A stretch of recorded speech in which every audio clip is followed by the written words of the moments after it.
میں تو کہتا ہوں اگر 25 سال پہ میں نے یہ حدیث پڑھی ہوتی تو میں گلی گلی اس کا پیغام پہنچا چکا ہوتا، اور آج کی صورتحال یہ نہ ہوتی کہ روزانہ ایک نئے مسئلے پر ہمیں نیا انتظام کرنا پڑے۔ میرے آقا علیہ السلام نے جب ختم نبوت کے لحاظ سے مستقبل کو دیکھا اور نظام عطا کیا تو نظام میں آپ نے کیا فرمایا؟ فرمایا لَيَنْتَقِدَنَّ اور الاسلام عُرْوَةً عُرْوَةً، فرمایا ایک ایک کر کے اسلام کے کڑے ٹوٹیں گے، ایک ایک کر کے، قیامت تک کے حالات بتائے۔ فرمایا میری امت میں تمہیں بتاتا ہوں پہلے ہی نہ ٹوٹنے دو تاکہ آگے سب محفوظ رہیں۔ پہلا کڑا کیا نماز ہے، کیا روزہ ہے، کیا حج ہے، کیا زکوٰۃ ہے؟ یہ پلرز آف اسلام ہے، نہ انکار ممکن ہے اور نہ کوتاہی جائز ہے، مگر پہلا محاذ نماز نہیں ہے کہ سب اس پہ اکٹھے ہو جاتے سارا دین بچ جاتا۔ ترتیب دیکھو، علم غیب سے سرکار نے کیا فرمایا وہی ہوا، غیر سمجھ گئے ہم نہ سمجھ پائے۔ میرے آقا علیہ السلام نے فرمایا ایک ایک کر کے اسلام کا کڑا ٹوٹے گا، جب ایک ٹوٹے گا تو میری امت دوسرا پکڑے گی، دوسرا ٹوٹ جائے گا، تیسرا پکڑے گی، کافر تیسرا توڑ دیں گے۔ پہلے ہی نہ ٹوٹنے دو، سب اکٹھے ہو جاؤ پہلے پہ۔ وہ کیا ہے؟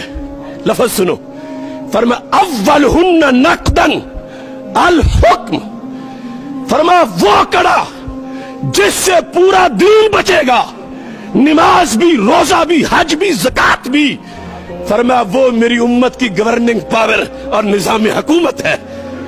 اگر میری امت نظام حکومت اپنا بچا گئی تو ان کے مصلے بھی محفوظ، ان کے آستانے بھی محفوظ، ان کی مسجدیں بھی محفوظ، مدارس بھی محفوظ۔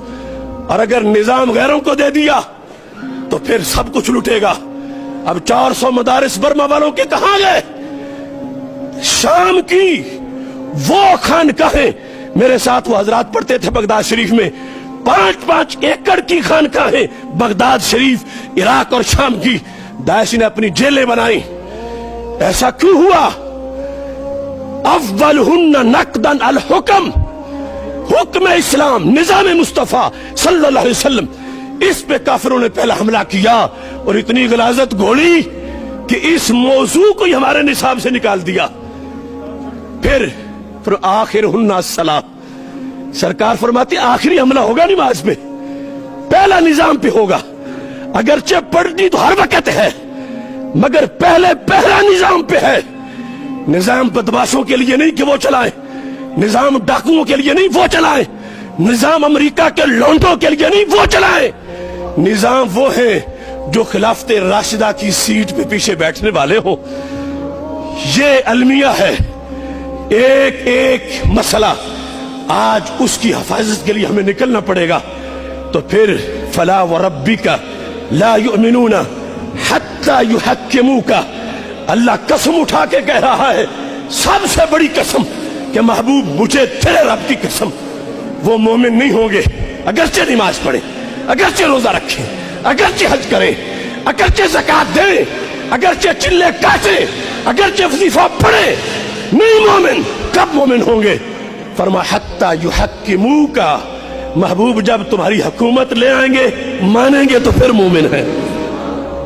یہ ہے قرآن کا پیغام ہمارے نام۔